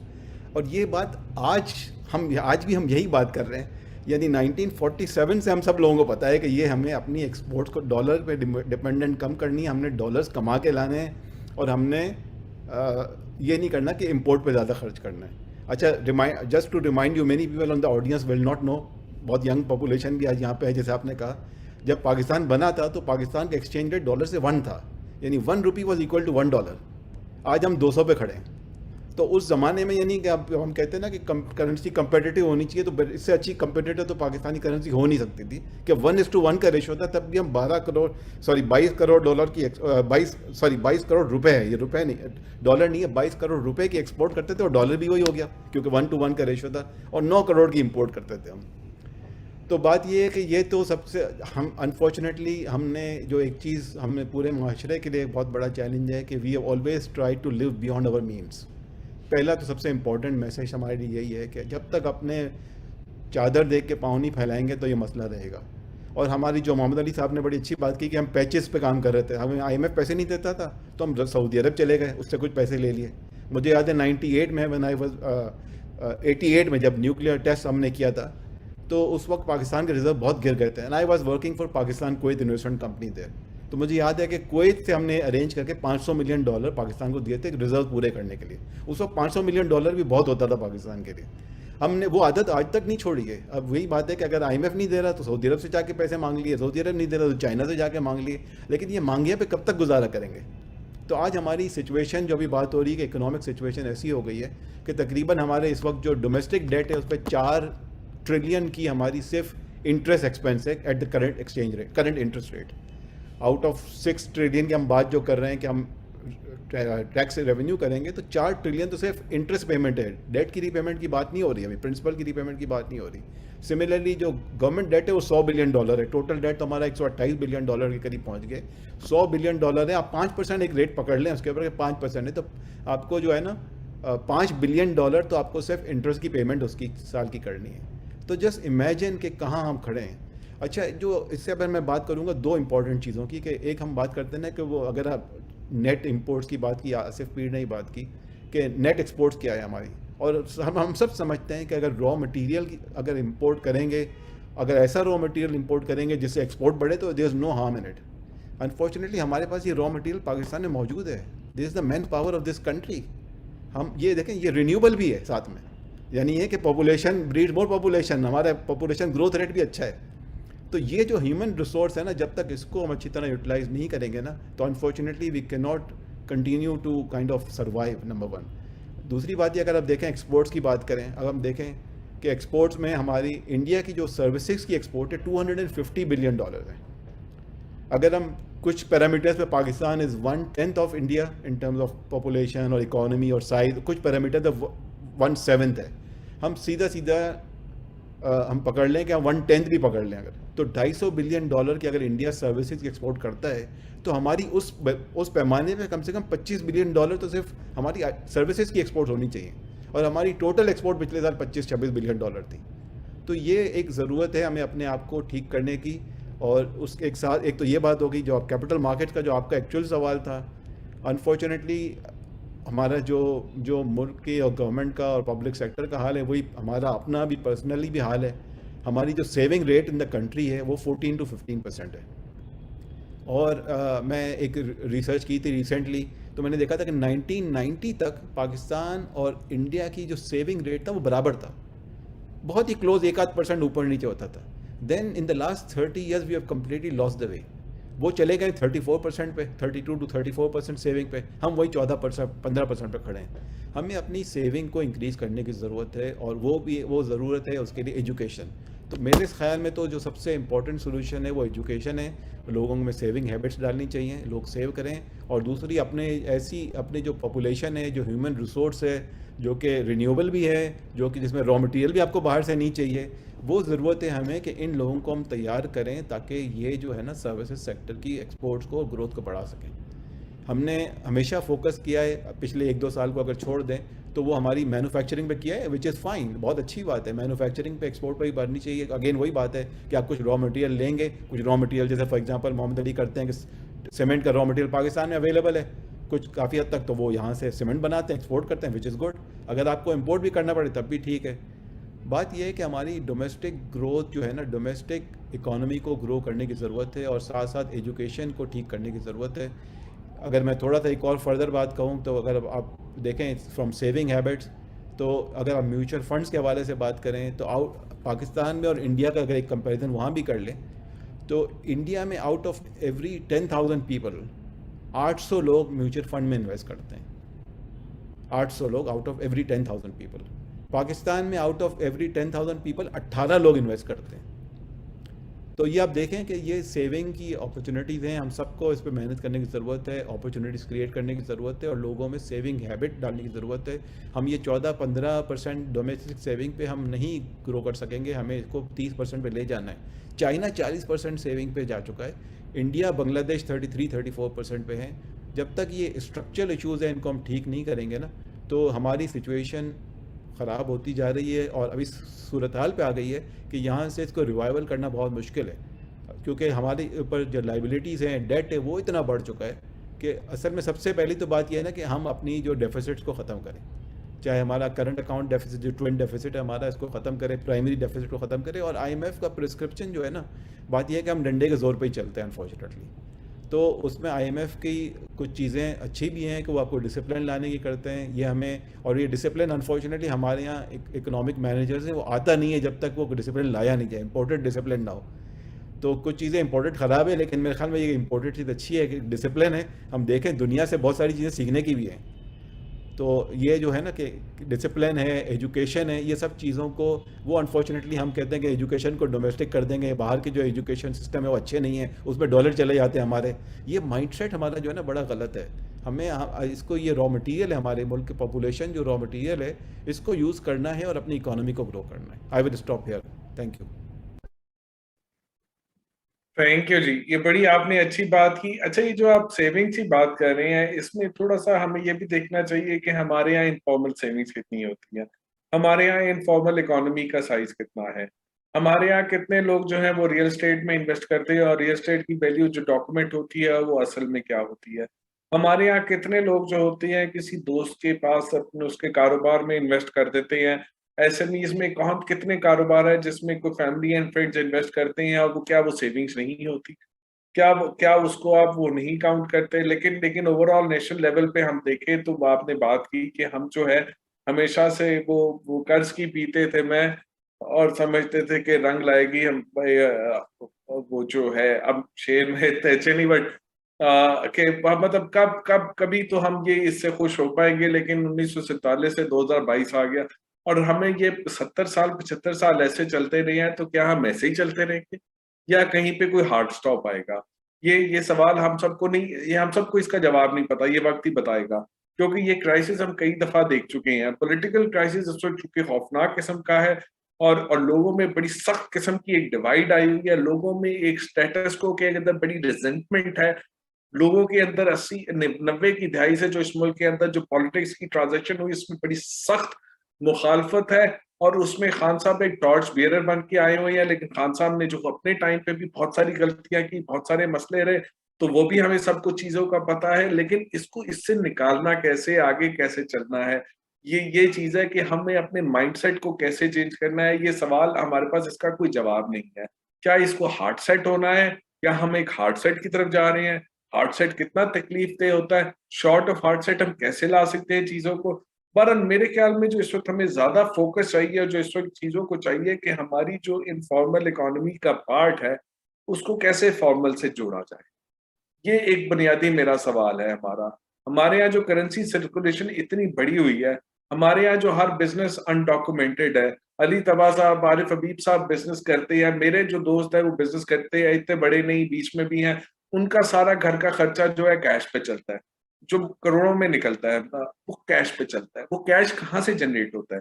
वो हर बिजनेस में जनरेट होता है। और मतलब मैं किसी पे कुछ कह नहीं रहा, ये सिस्टम ऐसा है। मैं बिजनेस करता हूँ तो मैं भी ऐसे ही कर रहा होता, सिस्टम ऐसे है, वरना आप कंपेटिटिव नहीं रह सकते, वरना आप निकल जाते हो, वरना you thrown out of the system. तो ये इस सिस्टम को हम कैसे ठीक कर सकते हैं, ये एक बड़ा बुनियादी सवाल है। कब हम इस सिस्टम के अंदर रियल एस्टेट के ऊपर टैक्स ला सकते हैं, कब हम इस सिस्टम के अंदर एग्रीकल्चर के अंदर उन लॉबीज के अंदर वो जो सब्सिडीज लेते हैं उनको टैक्स ला सकते हैं, कब इस सिस्टम में हम इंपोर्ट सब्स्टिट्यूशन के कवर को कम कर सकते हैं, कब इस सिस्टम में इस पॉलिटिक्स का जो पूरा ये स्ट्रक्चर है जिसके अंदर ये जो पैसा डलता है उससे निकलता है और वो बिजनेसेस में डिस्ट्रीब्यूट होता है, फिर बिजनेसेस उसके अंदर फंड करते हैं, वो फिर अपने इंटरेस्ट को प्रोटेक्ट करते हैं, इससे हम निकल सकते हैं। ये एक बुनियादी सवाल है, ये हमें अपने आप से पूछने हैं, ये हमें अपने मुल्क में हम सबको पूछने हैं। ये हम जिस दिन वोट डालने जाते हैं उससे पूछते हैं, जिस दिन हम अपना एनालिसिस लिख रहे होते हैं पूछते हैं, जिस दिन हम कारोबार कर रहे होते हैं तो हम हमसे पूछते हैं कि क्या हमने मुल्क को देना है, क्या नहीं देना। पर इस मुल्क के अंदर टेक्नोलॉजी के थ्रू एजुकेशन, इस मुल्क के अंदर जो है हमारा जो किस तरह से हम इस अनडॉक्यूमेंटेड और इस out of the grid economy को ग्रिड में डाल सके, ये एक बहुत बहुत बुनियादी ये सवाल है। अब टाइम तो खत्म हो रहा है, लेकिन मैं एक क्विक 2-2 मिनट की बात सुनना चाहूंगा सबसे कि 2-2 मिनट में पाकिस्तान का फ्यूचर आज तक क्या होना चाहिए, बड़े चंद कंक्रीट 3-4 स्टेप बताएं कि आपके ख्याल में क्या होना चाहिए। तो मैं शुरू ये आरिफ हबीब साहब हमारे में सबसे सीनियर है उनसे करता हूँ। थिंक हम जो बात हुई थी और वो बात हुई थी एजुकेशन की। हमारे यहाँ जो है वो एजुकेशन का बड़ा फुलदान है और एजुकेशन पे हमने इन्वेस्टमेंट पूरी तरीके से नहीं की और जो हालात भी होते हैं उस हालात में जो हमें मीडिया मिसलीड कर रहा होता है, कोई ऐसी इंस्टीट्यूशन नहीं है कि जो ये बताए कि भाई ये तुम जो है वो बिल्कुल मिसलीड कर रहे हो और मिसलीड करके खामखा पाकिस्तान के परसेप्शन की बात हुई कि हम इंटरनेशनली जाते हैं। आसिफीन ने कहा कि हमारे लिए जो है वो बहुत बड़े मसाइल होते हैं और हर वक्त हम नेगेटिव नेगेटिव नेगेटिव जो है ये बात होती है और उससे जो है वो उसकी हमें बड़ी कॉस्ट आती है। कॉस्ट यूँ आती है कि जैसे हम ये बात करें कि हमारे नेगेटिव हैं तो बट पॉजिटिव्स भी हैं, जो पोटेंशियल है। हर शख्स कहता है कि पोटेंशियल, बाहर से भी लोग आते हैं वो भी कहते हैं कि पोटेंशियल ह्यूज है। उस पोटेंशियल को जो है वो हमें सेल करना है और लोगों में जो है वो होप दिलानी है, क्योंकि हमारी यंग जनरेशन और हमारे लोग हैं उनमें ये बहुत ज़रूरी है कि उनको उम्मीद हो और उनको ये हो कि ये टर्न अराउंड हो सकता है। मैं ये समझता हूँ कि फंडामेंटली पाकिस्तान को अल्लाह ताला ने वो सारी नेमतें दी हैं जो अल्लाह ताला को देने की है। अनफॉर्चुनेटली हमारी जो है वो मैनेजमेंट पुअर है और हम उसकी वजह से जो है ये टेक ऑफ नहीं कर पाते। अदरवाइज हर एरिया में जो है वो हमें नज़र आता है कि अगर इसको बेहतर तरीके से हम करें एग्जीक्यूट तो जो है वो हम जो डिज़ायर्ड रिजल्ट है वो हासिल कर सकते हैं। तो इसमें जो है वो कलेक्टिवली मैं समझता हूँ कि सबकी हमारी जिम्मेदारी है, पर्टिकुलरली जो हमारा बिजनेस सेक्टर है उनको भी जो है सर जोड़ के बैठना चाहिए और उस डायरेक्शन में जो है वो काम करें ताकि लोगों को सही तरीके से सही पाकिस्तान के पोटेंशियल का जो है उनको इदराक दें।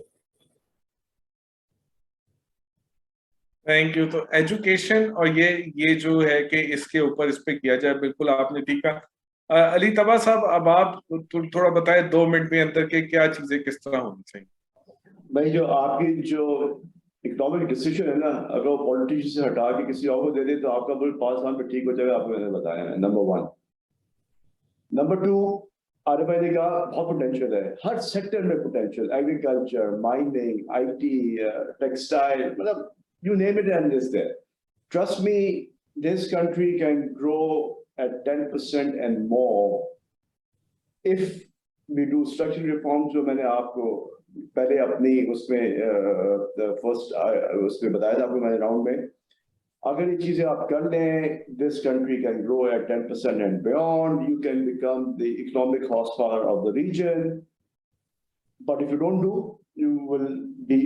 you have already missed out. I think you will going to go down the drain, and with this budging population, this country will be ungovernable.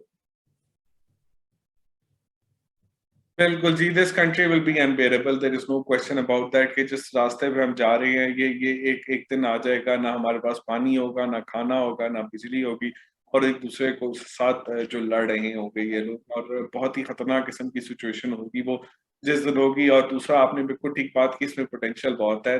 तो जो बुनियादी चीज है कि पॉलिटिशियन के हाथ से ये फैसले निकाल देने चाहिए और हमारे पास ये इकोनॉमिक डिसीजन कहीं बाहर होने चाहिए। तो इसका मतलब है कि हमारे यहाँ कोई टेक्नोक्रेट सेटअप होना चाहिए जो लंबे अरसे के लिए टरे, बट हम में से कोई पॉलिटिक्स का एक्सपर्ट नहीं है।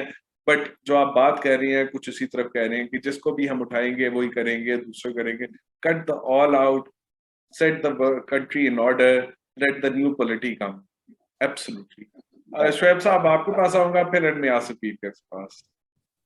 जी बस वेरी क्विकली, अनफॉर्चुनेटली हमारी एटीट्यूड जो मैंने कहा ना शॉर्ट टर्म सोल्यूशन की, जब हम बीमार होते हैं तो हम डॉक्टर के पास जाने के बजाय केमिस्ट के पास जाना प्रेफर करते हैं। ये हमारा एक कहना चाहिए ना कि हमारे जेनेटिक्स में आ गई ये चीज़ कि हम कहते हैं मेडिसिन स्टोर से दवाई ख़रीद लें।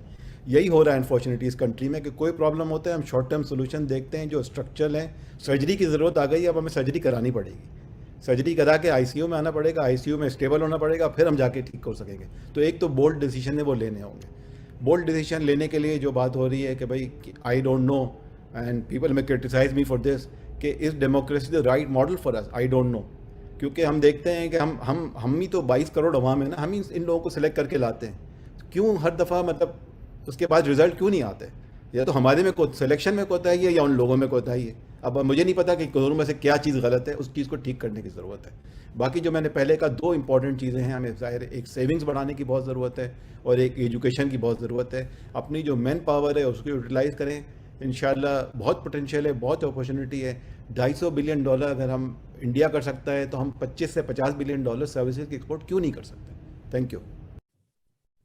बड़ी अच्छी बात की। मुझे एक छोटी सी मिसाल याद आती है कि मेरा हाउस स्टाफ होता है, ड्राइवर है, ये जब ये थोड़े बीमार होते हैं ना, तो इन्हें किसी अच्छे डॉक्टर को कहते हैं नहीं यार ये वो डॉक्टर है उसके पास जाएंगे, वो यहाँ पे टीका लगाएगा, ठीक हो जाएगा। वो स्टीरॉइड होता है, क्या होता है, उसके बाद उसमें एनर्जी आ जाती है और वो अपना आके गाड़ी वाड़ी साफ बाकी काम शाम से सारा कुछ कर देता है। वो कहता है मैं ठीक हो गया। फिर अगली दफा आता है, फिर टीका लगता है, और जब ज्यादा टीके लगते हैं तो आप देखिए उनकी उम्र जो है आप लोगों की एवरेज उम्र से कम होती है। तो यही इस मुल्क का बड़ा मसला है। और जो बाकी आपने बातें की थी, आसिफ भी मैं अब आपके पास आऊंगा। मतलब मुझे तो मतलब मैं टेक्नोलॉजी वाला आदमी नहीं हूँ, बट मुझे लगता है कि इस मुल्क के गवर्नेंस के इश्यूज, इस मुल्क के जो करेंसी जो इतना अनडॉक्यूमेंटेशन है, ये इसके इशू, इस मुल्क की जो यूथ जो है जो टोटल वेस्टेड है इस वक्त, जिसको कोई पढ़ाई नहीं कुछ नहीं, उसके सारे कोई टेक्नोलॉजी के थ्रू ही सॉल्व हो सकते हैं। ये जो पुराना तरीका है उससे हम 220 मिलियन को इतने से रिसोर्सेज से ठीक नहीं कर सकते। तो वो आप इस बारे में क्या कहेंगे? ये तो बिल्कुल, I think you are right on the dot. I think tax collection से लेके हर चीज में टेक्नोलॉजी की जरूरत है इस वक्त। और again as I said, Mohammad Ali Tabba साहब ने जो बात की, अब ये डिसीजंस कौन कर रहा है? जो डिसीजन करने वाले हैं वो तो मैं I have been like preaching this since and you have taken my interview and we have talked about this multiple times। जो मैं बार बार कहता हूँ कि एग्जीक्यूशन ही नहीं होती है, तो हम सब लिख लिख के दे चुके हैं, इतनी दफा वाइट पेपर बना दिए हैं, प्रेजेंटेशंस बना दिए हैं कि this is the solution, right? We all know it, right? But इसको सिर्फ और सिर्फ हमें एग्जीक्यूट करना है। आपके टैक्स नेट बढ़ सकता है, आपको डेटा इंटेलिजेंस सारी दुनिया यूज करती है, और आप टैक्स नेट बढ़ा सकते हैं आप। There is so much, I think unfortunately एक इसका आसान हमारे पास इशू ये है कि नादरा के पास इतना सारा डेटा है, कुछ इंस्टीट्यूशंस आपस में बात नहीं करते और वो डेटा शेयर नहीं करते जिससे आप एक्स्ट्रापोलेट करके नंबर्स निकाल सकें, आप प्रोजेक्शंस कर सकें, और ये सारा काम होना चाहिए। और ये इट्स वेरी डूएबल, इसमें कोई रॉकेट साइंस भी नहीं है, सबको आता है ये कोई भी फर्म कर सकती है, जरूरी नहीं है सिस्टम्स हो, कोई भी फर्म ये काम कर सकती है जिसके पास कुछ लोग हैं। but it's all about willingness, and I would repeat Mohammad Ali Tabaz's comment ke who is going to take the decision. I think execution and decision, I think we can again give the list of white papers and all of these things, but if you don't act on it, it's all conversation and it all webinar discussions, and it ends up here, and we will keep repeating ourselves on a multiple forums. जो मुझे जो positivity की मैं बात करता हूँ, जो I will and it here, I think I am so passionate कि ये सर्विसेज लेट एक्सपोर्ट, बिकॉज इतना ह्यूमन कैपिटल है हमारे पास और टेक्नोलॉजी की training is so possible now, और हमारे पास सप्लाई और डिमांड के जो बैरियर खत्म हो गए कोविड से।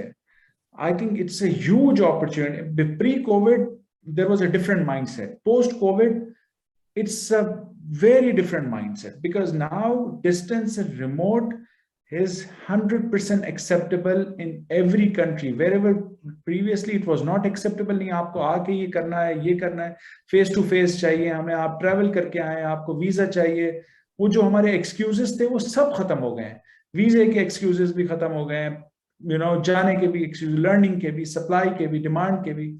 सो it's now only two things that what Shoaib Saab said, and also education, training, empowerment. Again, as firms like us and all those in this like Arif Saab, Mohammad Ali Saab, and there are so much business community, we have to invest as an organization in developing leaders, not just the raw talents, because raw talent you can prepare, but if you don't have the leaders, then you can't scale faster. So leaders and middle management, and we need some framework for our professors, our teachers. We have to train them so they train perfectly to the kids, you know, because unfortunately they lack sometimes the practical aspect of it, and whatever the kids come out of it, they are all theoretical in nature, and we don't produce the leaders in this country, right? And we need leaders to grow faster. So potential is there. I'm very optimistic. IT export, regardless whatever government will do or not, doesn't matter. This sector doesn't need any subsidy. This sector doesn't need anything, just some foreign exchange regulation that needs to be fixed. Freelancers, we are the third largest in the country. थोड़ी सी training के साथ आप freelancers बना सकते हैं. आपको मैं एक बात जिस पे मैं खत्म करूंगा कि पाकिस्तान में world economic forum, we are the most cost effective destination for IT outsourcing. I'm not saying this is World Economic Forum is saying we are still the cheapest of the lot. We compete with Indians, we compete with Vietnamese, we used to compete with Ukraine. Ukraine export pre-war was 2x, twice as Pakistan, and look at their population. Their rates were 2x as well to the clients. Their cost was, if I need to hire someone from Ukraine, it was 3x of Pakistan, or 2 to 3x of Pakistani resource. So look what a huge advantage we have. अगर आज भी exportable talent हमें services में $1,000 में $1,500 में बंदा मिल जाता है, और उसको आप 3 से 4 हज़ार में बेच सकते हैं. और एज अ फ्रीलांसर कितने बच्चे हैं जो अपने आप को $2,000 $1,500 में आराम से बेच सकते हैं, और बेच रहे हैं, अपने आप की सर्विसेज को सेल कर रहे हैं. Sorry, what I mean. So अगर हम उनको ही ग्रूम कर लें, वो आईटी कंपनीज ग्रो करें ना करें, अगर उनको हम फ्रेमवर्क दे दें, फ्रीलांसर्स इतना इस मुल्क में हो जाएगा. लेकिन वो चैनल से पैसे लेके आए, उसको स्टेट बैंक फैसिलिटेट करे, हम उसको डॉक्यूमेंट करें. I think it will be a game changer for Pakistan. So 50-60 हज़ार बच्चा अगर फर्ज करें लग जाता है as a freelancer, just 50-60,000 people, you will get $1 to $2 billion of exports. And what are we talking about? Like, they are going to earn $1,000 to $2,000 a month. It's a huge potential for Pakistan. We just need to act on it. And again, I will end what Muhammad Ali said. We just need to change our execution model. We all have the solution of our problem. We all know the problem. Shoaib साहब ने 47 से निकाल के पूरी summary बता दी. आज तक वही प्रॉब्लम की बात कर रहे हैं, और ये हम 20 साल तक यही बात करते रहेंगे अगर हमारे पास कोई चेंज, हमने कुछ नहीं किया और हमने सिर्फ बातें ही की. तो unfortunately we will end up, but we have a lot of potential. That's what I would say to fix this.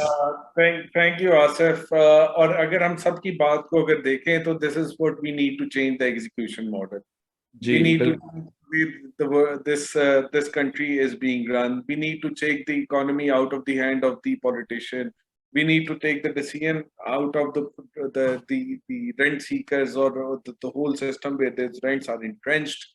और हमें सर्विसेज की तरफ देना चाहिए जिसमें हमारी इनपुट कम है. हमें उन्हें इंटरनेट देना है, हमें उन्हें मशीनें होने चाहिए, उन्हें थोड़ी एजुकेशन चाहिए. वो किसी भी कोने में, किसी भी गांव में, किसी भी शहर के अंदर बैठ के वो अपना काम कर रहे हैं. आप कोई फैक्ट्री की जरूरत नहीं, कुछ नहीं, बट उनको एक राइट फ्रेमवर्क देना है, फैसिलिटेशन देना है. और दूसरा, इस मुल्क के अंदर जो लोग टीवी देखते हैं, इस मुल्क के अंदर जो इतनी नेगेटिव एनर्जी है, इसको ट्रांसफॉर्म करना है अपने पॉजिटिव एनर्जी में. और पाकिस्तान के अंदर यही इसी 1960s के 70s के अंदर बाबरा के अंदर से बेस्ट इंजीनियर्स बने थे. इस मुल्क के डॉक्टर्स भी बहुत अच्छे रहे हैं, और आज भी आप देखें दुनिया भर में ये लोग अच्छे हैं. आपको पाकिस्तान में बस वो लोग इतने अच्छे नहीं मिलते. उनको एनर्जी जो है उसको अपने पॉजिटिव तरफ लाना है, और सिस्टम में जो टॉक्सिटी है इस सिस्टम को चेंज करना है. वरना सोल्यूशंस हम सबको पता है, हम लिख लिख के थक गए हैं, रट गए हैं, अब तो बोर हो गए सोल्यूशन लिख लिख के कि लिखें क्या, होता तो कुछ नहीं है. तो हमने उसको जो पीछे जो उसके पीछे जो तरीका है ना करने का, उसको चेंज करना है. और उसमें क्या हमें मतलब किस तरह का पॉलिटिकल सिस्टम चाहिए, किस तरह की चीजें चाहिए, ये एक हार्ड सेट मुझे लगता है इस क्राइसिस से अगर निकल आए तो फिर वो 10% growth, unabated IT growth, saving rate, ये सब हमें मिलता है. On that optimism note कि जी यहाँ से every crisis has an opportunity, हम इससे learn करें. So I like to thank you all for joining us. तो Sarwat, do you have any message?